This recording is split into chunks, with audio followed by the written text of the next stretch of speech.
watching my channel. Today we're going to do something a little bit different. We are going to write on this computer here, or down below, and I'm going to show you guys how I go about, from beginning to end, writing a story. I've been thinking about this for the past few days, on and off in my head, how I'm going to let you guys know or showcase a better way of how to go about writing a story. And I figured it's just better to just actually show than tell. So right now I have this beautiful background here of frozen flowers, since we're getting into the beginnings of spring. Kind of help uplift April 1 a little bit. And we're dealing with the first dreaded blank page. What are the thought processes I go through when dealing with the blank page? I am combating the blank page before I even pull up the blank page here. I have been thinking in my head what kind of character I want to deal with, what kind of story I want to tell. I've been doing this in the back of my head. If you are fresh or new to writing in general, I would recommend getting a little notebook and jot some thoughts down, figure out what you want to tell, and go from there. And it's going to be a very rough sketch. What I'm going to showcase here is the Panther Way of writing a story. It's something that I have been doing from my whole life, pretty much. I have done the outline before for school and for other writing assignments, and it's a little bit tedious, but I could do it. It won't be that hard, but this is the Panther Way of writing here. So if you want to know what the thought processes are for a panther, how they go about writing a story, you're welcome to watch. If you want to learn this kind of method yourself, go ahead and bring up your own Word document and hop in. So the story I have been thinking about is the Ichabod Crane kind of remake story. I heard about the story since I was in elementary school about Ichabod Crane. I'm dealing with the headless horseman throwing a pumpkin at him when he just crossed the bridge. And I think the story stayed with me because, one, I live in a sort of rural-ish state. I live in the middle of Kentucky, and even though where I live is mostly suburban, you could go a couple of miles out and you hit some horse farms or other farming lots. So it's not too far removed about that type of rural kind of agricultural lifestyle. Also, there was a character named Katrina in it, and my first name was Katrina, so it's kind of been staying with me for a little while. And also, too, I've been noticing a lot of remakes of some fantasy stories like Snow White or Cinderella, or some of the remakes on even Pride and Prejudice. So I just thought, why not play into this little remake? And I don't intend to have the story published at all. Technically, since it's on the YouTube verse, it's technically published. It's already out there. This is also for educational purposes, more or less. I wanted to showcase dealing with the first draft and then the normal editing process if you're going to edit this yourself. and how to deal with feedback and how you could revise after the feedback. So that's all the story is from the very beginning.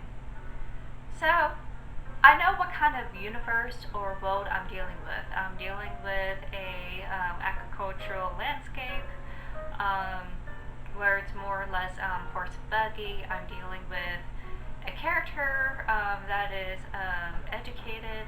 He's a teacher coming in, and there is a possible of a love triangle. We're dealing with someone who is in love with a maiden who also catches the fancy of another dude. At least that's what's usually told in the cartoons or in other movies. And you also have this dastardly villain that may or may not be one of the people in the village who is the headless horseman. I think one of the great remakes that I had seen was the Tim Burton's Ichabod Crane remake. It's called Sleepy Hollow, where he had Depp play as Bob, and he had Reese. Is it Reese Witherspoon? I'm going to fail my movie knowledge card for this, but give me. But it was really well done, where Ichabod Crane was actually a detective to try to solve these series of murders. And at first, he never believed the supernatural, but after a series of events, he was forced to accept that there's some wicked things going on. Oh.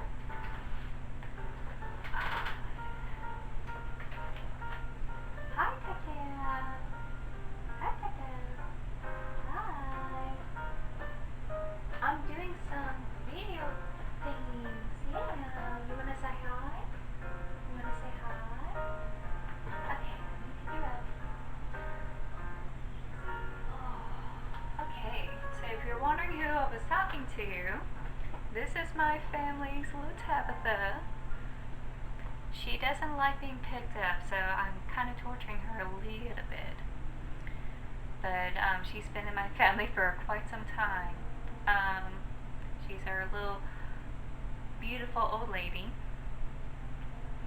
and she's very, very, very sweet. I know there's maybe some of you who were wondering what happened to Squeaker. Squeaker had passed away last summer.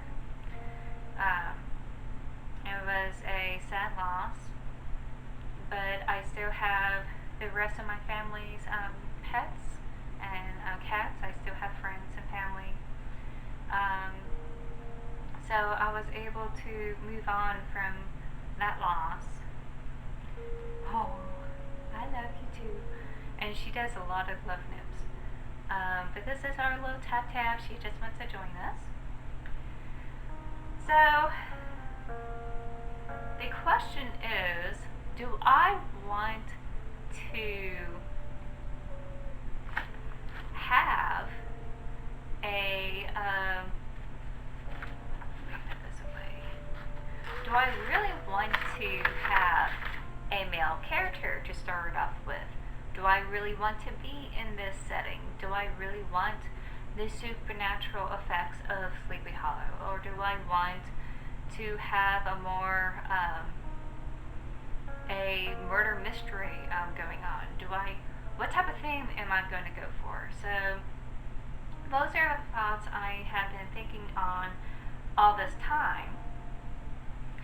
And I figured that it would be nice if I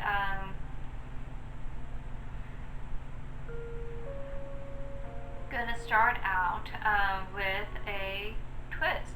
Normally, when you think of a story that has been done over, you want to do something that's a little bit different and your own take.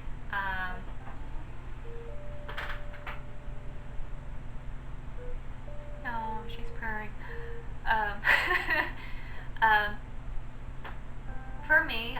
decided it would be great to have Katrina be Ichabod, coming back to her home and be this teacher, but took on this name of Ichabod because they decided they are their own person.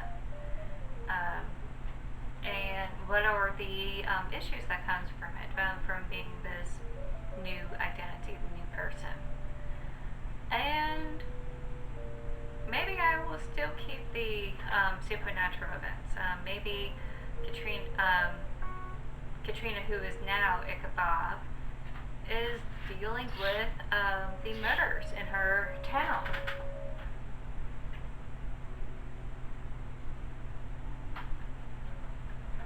They're once new in love. So I could start off with that way. Or maybe I just simply have Ichabod as the last name and just have Katrina, just merge the two together and go from there. Ichabod sounds a lot better as a last name.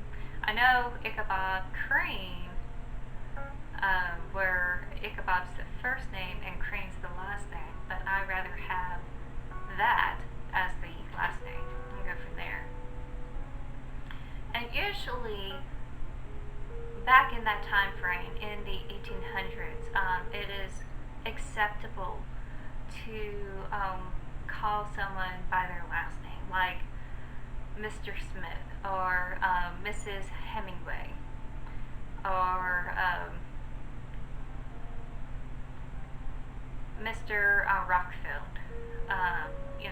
There's a little bit of formality in that time. So it will not be much of a difference if I use that Ichabod as a last name and I have it where they say Miss Ichabod or Ichabod or any variation, and anyone who knew her personally would just call her Katrina or Catherine. I'd rather call her Catherine, and go from there. And I'd rather have Catherine change her last name because they were upset about something, or they wanted to be their own person, or somehow they were disowned and decided to go on their own route, and they were not expecting to come back home for whatever reason.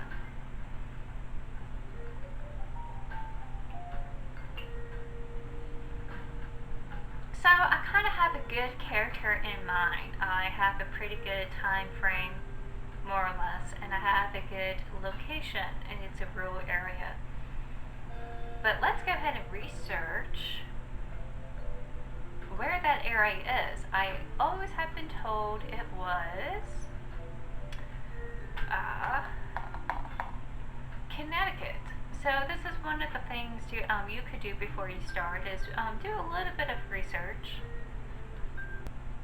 Unattractive schoolmaster, Washington Irving's short story. Self-advancement, okay.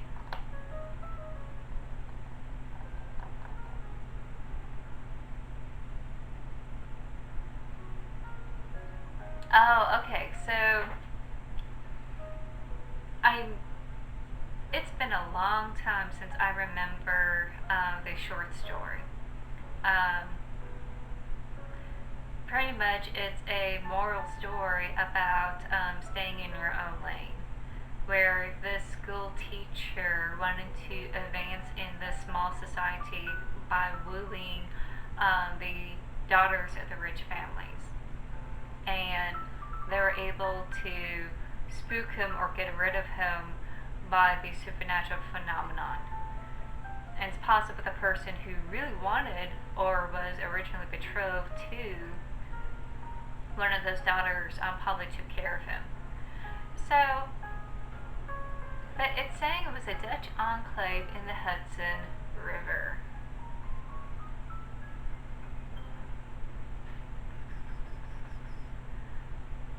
And that sounds like New York if I read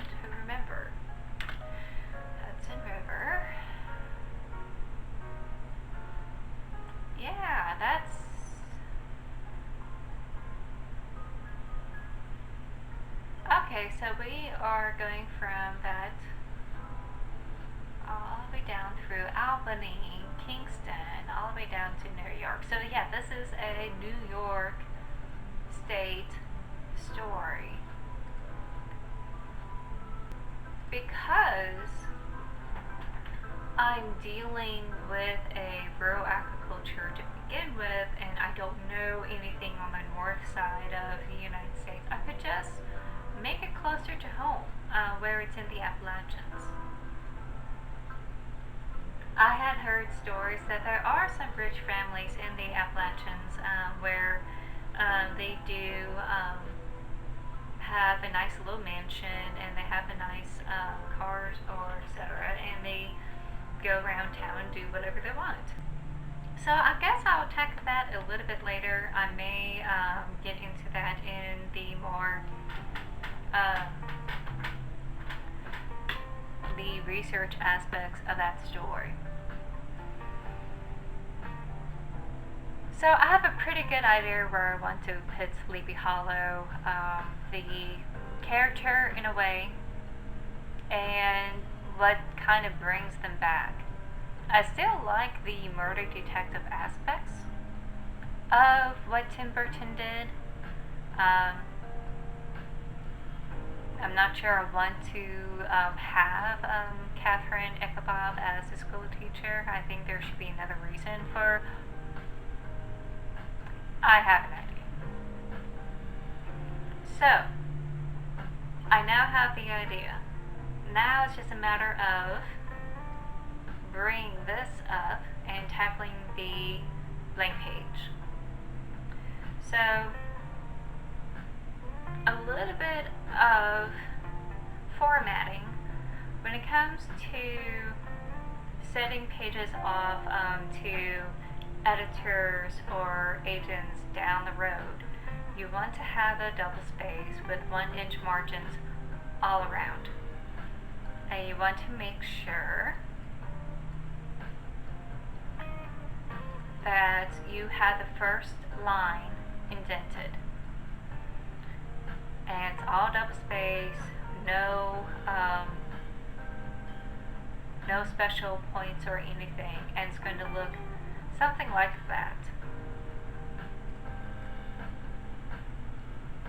And when you start a title page, you do it in the middle of the screen here. And when you start every chapter, they like it when it's 12 font. It's just easier for them to deal with, and they want a clean font. And usually it's going to be Times New Roman or Courier. Now, Windows Courier is a little bit longer and a little bit spacious than the older font Couriers. So if you are going to use Courier and you want to make sure you have the same type of words per page as everyone else, I would recommend doing it in a 11 font instead of a 12 font. Otherwise, you could do a 12 font with the Times New Roman and you'll be fine. Since this is a video session that we are doing, I am going to use the old Bookman style. It's a little bit easier to see in my opinion, and it gives a little bit some of the vibes that we are trying to do.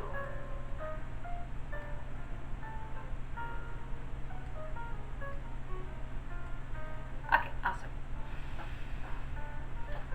So we want to indent all the way down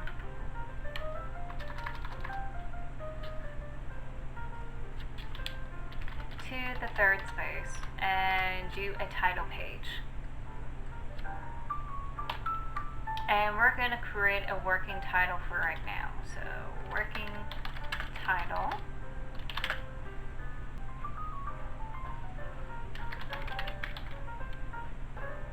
For now. Or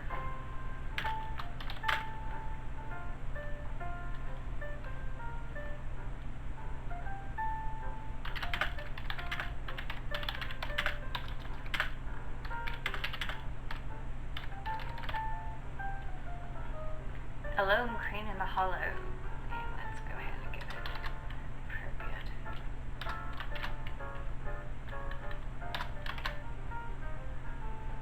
Working titles could always be changed throughout every single editing stage. Once it's handed to or presented to a lit agent, you would hope that it would stay until the editor gets a hold of it, and the editor or the lit agent may or may not have different suggestions for your title. So I would not get too attached to the title until you are comfortable with it and able to discourse it, and once they get a hold of it, be prepared for some changes. So we have that working title. Now whenever you do the next page, we're going to go Insert, Page Break. Boom. This is what I always do when I end my chapters, when I am creating the first new chapter after the working title, and I go on from there. When you are presenting your work to the editors, you're going to list your name, address. Name is Catherine Crane, and some Sleepy Hollow, and whatever contact phone information. So phone 77660 or whatever, and go from there. And you have that in that corner. It's not going to have any sort of spacing whatsoever. So you could do single spacing on that, and you can have it where it's flush against this, and you could have that information up there, and on the opposite side you just double click and you write how many words it is. So we could say about 1,000 words, and you could adjust it here so that way it's also flush against that side here. And that's how you would present your work to any editors or lit agents, and you make sure this is in the center without any sort of indentation, and go from there. And you can always put your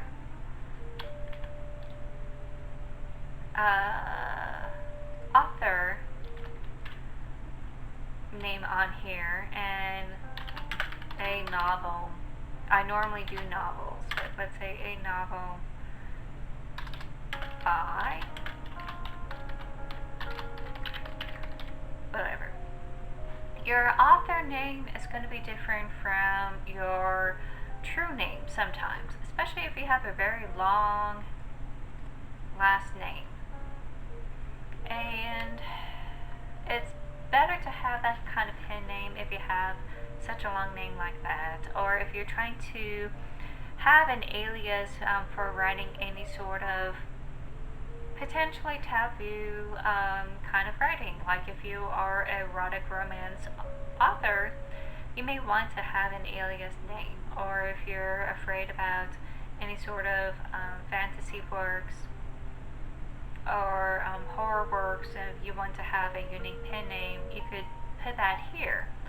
But all agents and all editors want your true name up here with your address and your contact information. And since we're in the digital age, you have your email. So for right now, I'm not going to worry about all of that.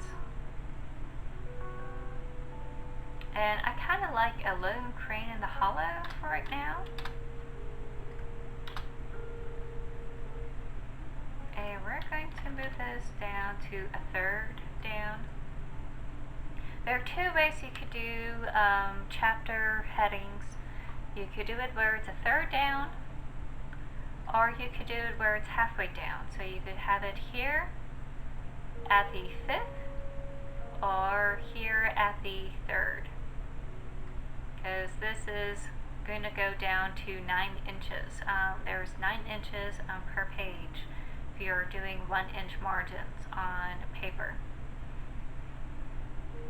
So, and it's okay to have this as a smaller font or have this as a bigger font. I would do this as a 20 for now and go from there.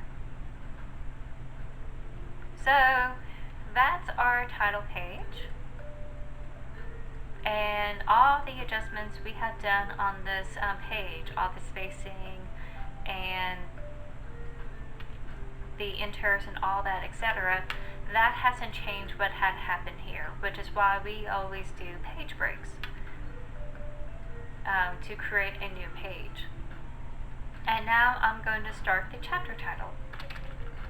So I am entering down, I am at the 3rd mark down. I prefer 3rd down for every page, and I create a chapter title. And chapter headings are going to be the same font as the body.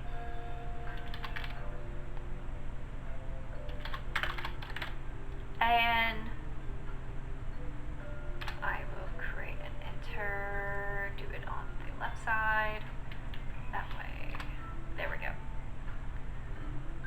And I find that it's best to have a space from the body of the text, from the chapter heading, and go ahead and move this line over where it is in true center.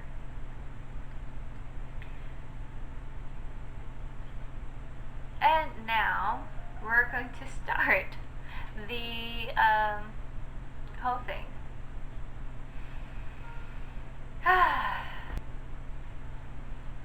So the thoughts that go through my head right now is what type of sentence I want to start with, or more specifically, the kind of scene I want to start with.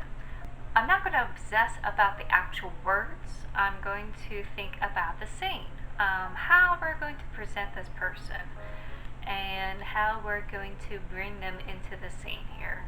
I already have in my head kind of the opening scene, and it's them coming home. And the first bit of the work is always going to be what is normal here. What is normal for the character, what is normal about the environment, what is typical of everyone else at home. And we're going to do that. And everything is going to be in this normal, stationary playing field until we hit the inciting incident. The inciting incident usually is when things start kicking off or things change and alter. Some people like to have the inciting incident at the beginning where things have been changed and altered from the get-go. Here, it's sort of dual inciting incidents. I am having Catherine Ichabod returning to her home.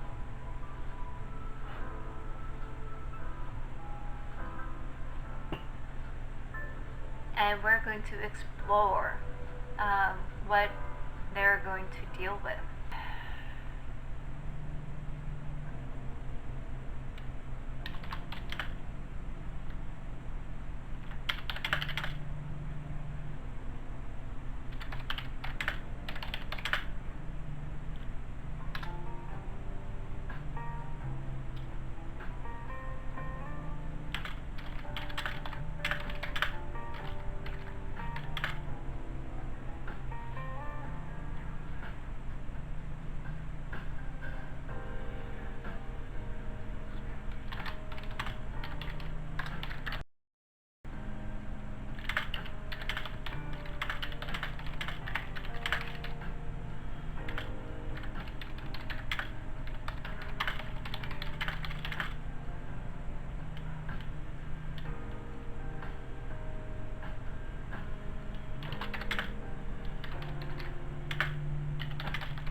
of writing is that you could always delete or add on any sort of words in any length of time. Like, you are not stuck in stone when you type. Like, I could easily delete all of this and start over. And that's totally fine. You are not stuck with these words. You could always change it. You could always alter it. In fact, I am going to do that. We're going to go ahead and delete, and it's gone. And we could start with a new atmosphere or a new set of words, a new sort of beginning. And that's part of art. You could edit as you go. You could change things or alter things as you go. That's the whole point about being a pantser.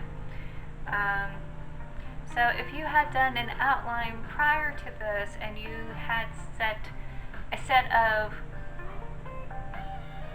expectations for yourself, like, oh, this is going to open in this specific way, and you're on this page and you're dealing with the beginning parts, you're going to, I don't know, don't have the luxury to change or adapt things as you so wish. So I could say it's a dreary day. They were coming up in a carriage to this place, to this home. Or I could have them go on foot from the station.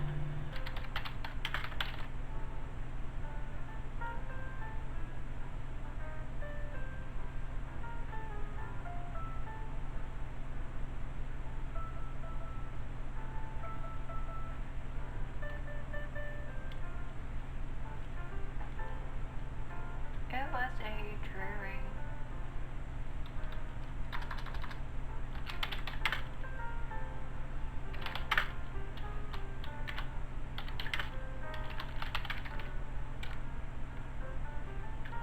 Actually, let's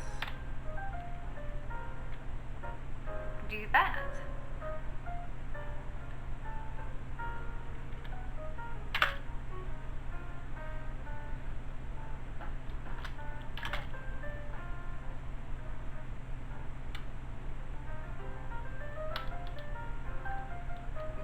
My thought processes in changing from here to here, because I am still trying to have a name change of their own. But I want something that's more or less typical of the time. So I'm going to have it where they have been married, but a widow. And they're married to someone who they would not care for in the first place. And they have left the hometown and made themselves their own person, their own identity. So I started with that.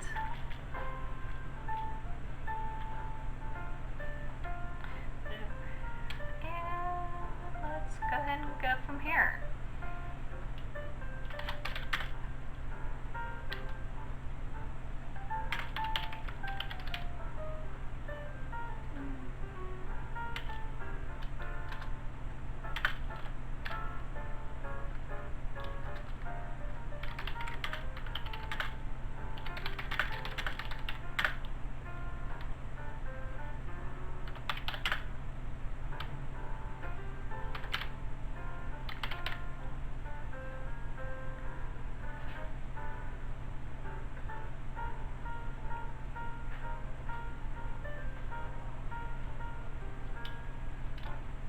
And you're going to see me going back and forth on some words, typing and deleting as I go until I find something that's going to stick.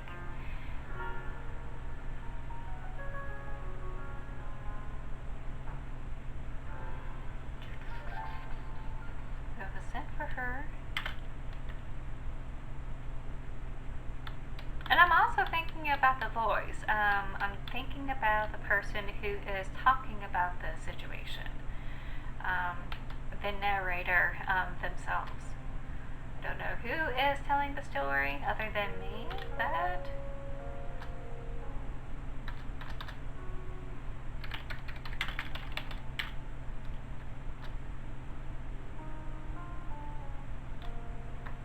yeah, let's go ahead and go with the waylaid. I have something a little bit more dastardly in mind. So the carriage.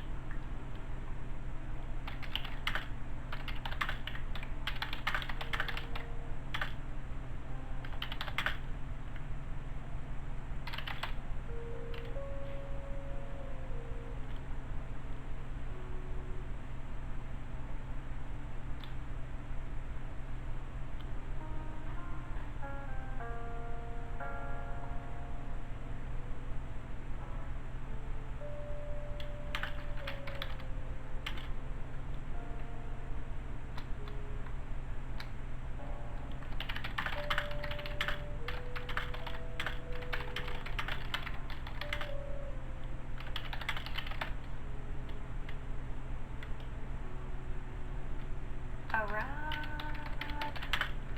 well in the evening.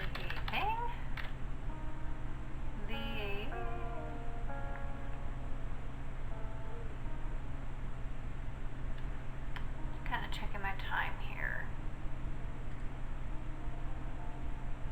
Okay. Was meant to pick her up from the station. Arrive well in the evening. Then Brooke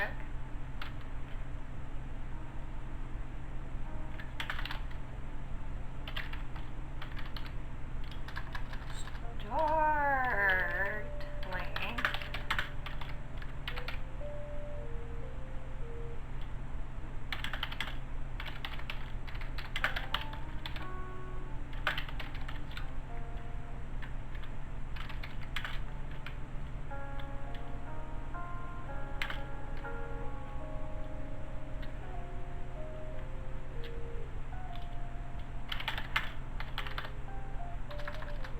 now.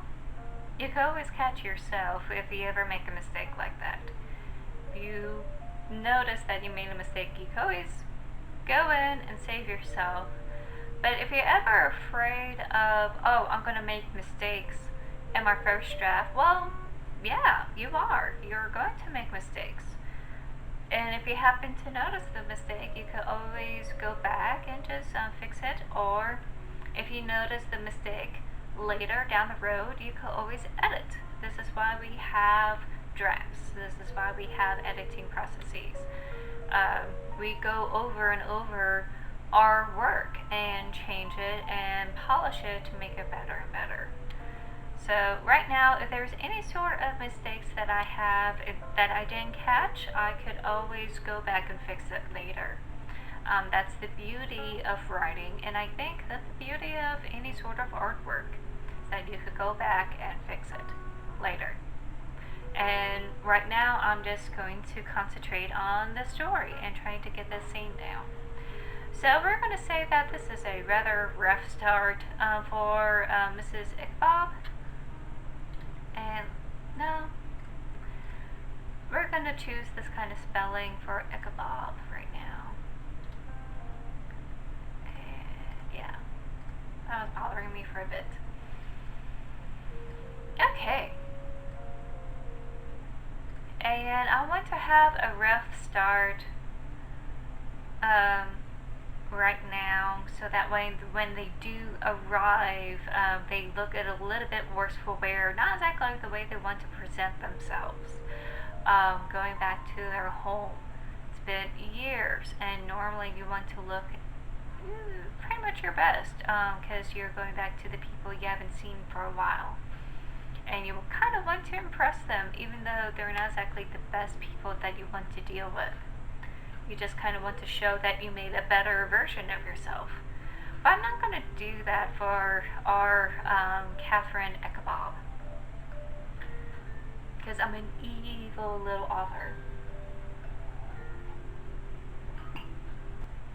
And this little evil author is going to stop this video right here, right now. So just to recap, we brainstorm what we want to do with the story. We thought about the kind of character we want to do. We did a little bit of research to see where we're going to put the story. And we talk about a little bit about the formatting, about chapter breaks or title page, and kind of how to get over the first blank page conundrum that some people have trouble with.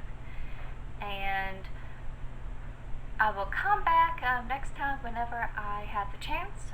This will not be the first and only video of this. This will be a series for pretty much this whole year. I just want to showcase what it's like to go from beginning to end with a novel. And if you like this type of thing, leave a comment down below. Let me know what your thoughts are. If you like this type of thing, hit the like button. That way I know this is a good content or not. If you want to look at the rest of my videos, I have a channel here. Subscribe to it so that way you could come back and look at all my past videos anytime you wish. And hit that bell notification. I don't know, with my crazy scheduling that's going on, when I'm going to upload this video. And it could be anywhere from a couple of weeks or a month. I don't know. So be sure to hit that bell button so when I do have it uploaded, you'll be able to know right then and there. And as always, keep on writing, and I'll see you next time. Bye!